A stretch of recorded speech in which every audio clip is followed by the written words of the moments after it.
Welcome, this is Master Prophet Noel teaching you Prophetic Accuracy, Hidden Secrets, Volume 1 and 2 CD set.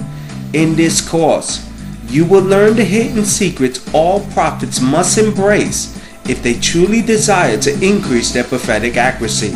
We will continue with today's teaching, Prophetic Accuracy, Hidden Secrets, Volume 1 and 2 CD set. We'll be right back with today's teaching.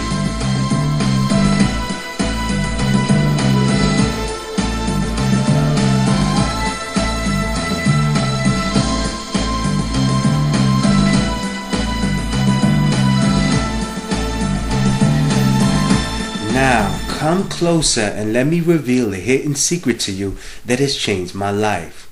The gift of prophecy can make you rich and place you in front of kings. The gift of prophecy you have inside can bring you the wealth and the material lifestyle you and your loved ones could only dream of. The gift of prophecy can empower you to walk away from your 9-to-5 job you so eagerly hate and move you closer to your faith, your family, and the financial freedom you so eagerly desire. The gift of prophecy is the answer, the solution to the wealth you diligently seek every morning when your alarm clock wakes you up.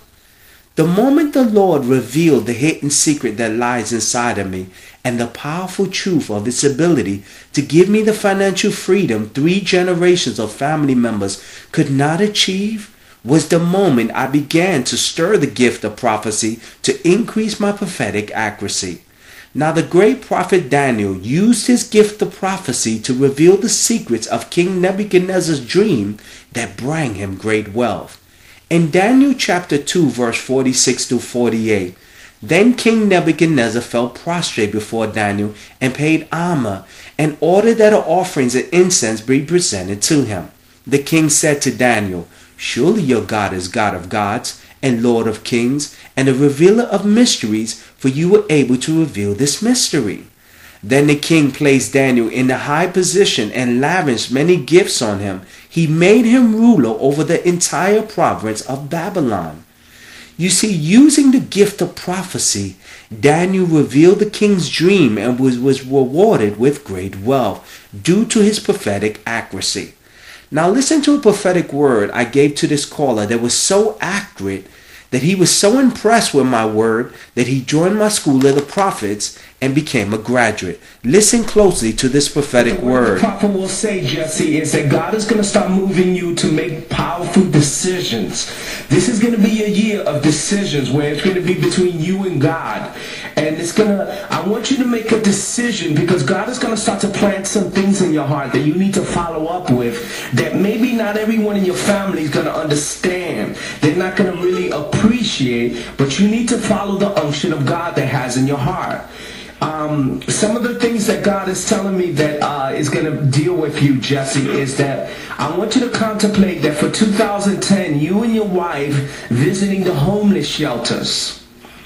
And God wants you to contemplate visiting the homeless shelter, giving some sandwiches, giving some foods, because this will be a great way for you to continue with your movement with ministry, and also give you opportunities to meet people when as you start your ministry. So I want you to contemplate, because the opportunities are going to start to appear in your life when you can give some food and you just go to your local shelter, give some food, tell them about God and things like that.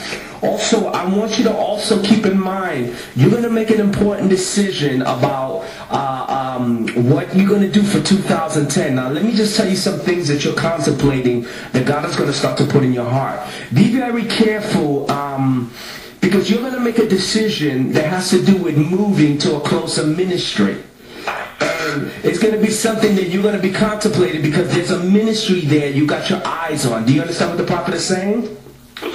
And it's going to be something that you're going to contemplate because you want to enjoy that ministry. You want to be a part of that ministry. But what I want you to keep in mind, there's nothing wrong with you enjoying the ministry and being blessed. But I want you to keep in mind, Jesse, that you have to start your own ministry, because you have to be very careful that a lot of ministers, they'll try to put you under their ministry and they'll stifle your growth. They'll stifle what God has called you to do. Right. So have you and your wife been talking about maybe moving and getting closer to a recognized ministry that that you guys got your eyes on?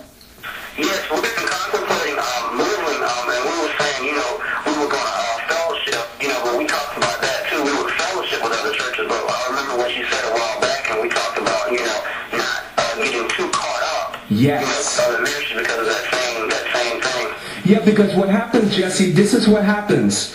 When ministers see your giftedness, when they see your potential, what they'll do is they'll bring you into their ministry and they'll siphon your growth. They'll stagnate the gifts and your abilities. And I've seen this happen to many, many people. That's why I try to tell people that you can enjoy other people's ministries, but you have to grow. You have to start your own. Because I got a guy. Let me give you an example. I got a guy named Danny that started with me when I first started my ministry. And I prophesied to him that he needed to get out of this certain church. He didn't want to listen to me. He said, no, prophet, they're going to make me a minister. They're going to ordain me. And I kept telling him that that's not their intentions. Their intention is just to keep you to sit down and you to come pay tithes. Right, exactly. And let me tell you, several years later, Jesse, I just saw him the other day, and he's still stuck in the same place. And the first thing I asked him was, are you in ministry yet? Do you have your ordination paper? And he tells me, prophet, he's still at the same place. Wow. And we don't want that for you. We want you to take over the world, you and your wife, and we want you guys to make some decisions. Now, God is going to start to put in your heart, Jesse, 1 year. God, you're going to start to see that God is going to make a commitment to you that he's asking 1 year from you, Jesse, 1 year. And in this year of 2010, you have to give him this 1 year so that you can see the movement of God in your life. Because what God is going to do, Jesse, he's going to start to move you to do other things. I know you have plans for 2010.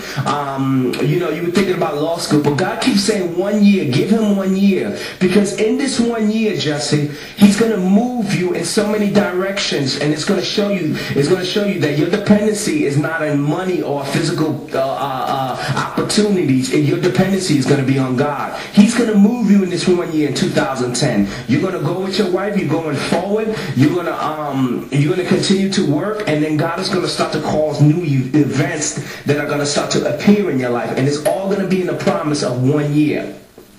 Wow. And Jesse, I want you to also keep in mind, I want you to continue to look for your angels. Your angels are gonna, as I was praying for you, your angels keep dealing with me that you need to continue to connect. You need to continue to connect because you're desiring them and they're desiring you, and you need to continue to learn. You need to continue to grow because you're gonna operate your ministry, and you're gonna be like a crossing over, like a Van Prague, and you want to continue to connect with your angels and be sensitive so that when you're standing in front of people, you can operate in that gift. Do you have any questions for the prophet?